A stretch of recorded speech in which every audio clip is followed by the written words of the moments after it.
Hi, we're here at the fourth annual Networked Grid Conference in Raleigh-Durham, North Carolina.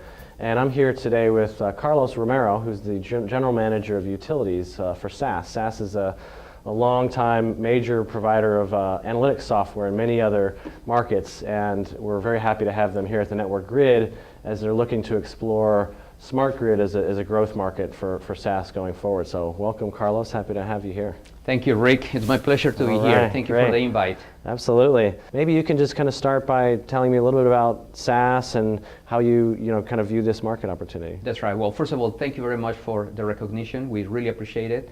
You're right. SAS is the largest software provider, the private organization in the world. We've been in the industry, well, in general, as a company, over 36 years. And with utilities, we've been actually from day one. The very first customer we signed up in utilities was about 3 days before we actually got incorporated. So we've been with utilities from day one. But you're absolutely correct. SAS sees the utility market as a huge growth opportunity for the company. And we see that a lot of the experience and expertise that we bring from other industries like banking, retail, pharma, and other industries is now something utilities are looking for. So when we talk about high-performance computing and big data and deep use of analytics, we see that utilities are taking a renewed effort into this, and SAS is focusing on that. Okay, now you mentioned big data. That's kind of a good segue into something I've been kind of thinking about and trying to explain when it comes to analytics and smart grid. Now, if we think about big data, it's obviously a hot topic in general right now throughout all of tech sectors, right? Can you just maybe help to understand or classify what big data means in the utility world? That's right. So big data is a relative term, right? What big really means, and it could mean different things for different people. You're absolutely correct. Where we see the biggest growth of data has been in the banking industry, retail, and other areas. Utilities also have the potential to have big data comparable to industries like banking or even social media like Facebook and Twitter. Right. The amount of devices collecting real-time data in utilities is exponentially growing. Now, the key element on big data is not so much the volume of data.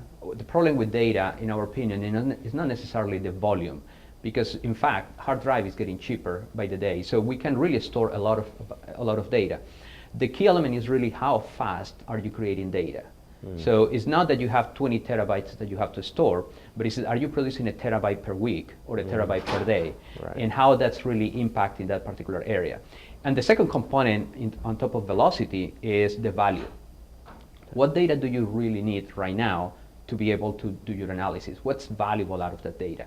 And that's where the big concept of big data comes into. Okay. And to be able to analyze the data and extract value of the data in a timely manner, basically value and velocity, is where companies need big computing systems. So you hear a lot about high-performance computing.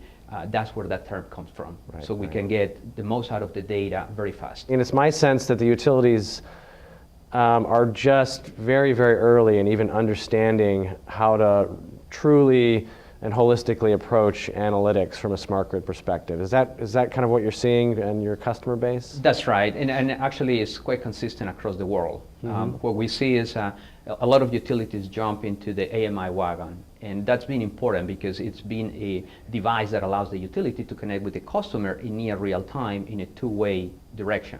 Right. On top of AMI, we've seen now utilities transitioning more into the distribution automation. And now the third wave of innovation, we see it on analytics. And the simple reason for that is because AMI and distribution automation were very heavy on infrastructure investment. So utilities have invested a lot of money into that, billions of dollars literally, and they now want to see, okay, what can I do with this infrastructure? What is the value? So I put an AMI meter on Rick's house. What does that mean? I'm still going to charge you the same rate that we had before. So unless you can change the business model a little bit to extract value, there is not really a lot of ROI from the AMI perspective. But analytics allow utilities to do that.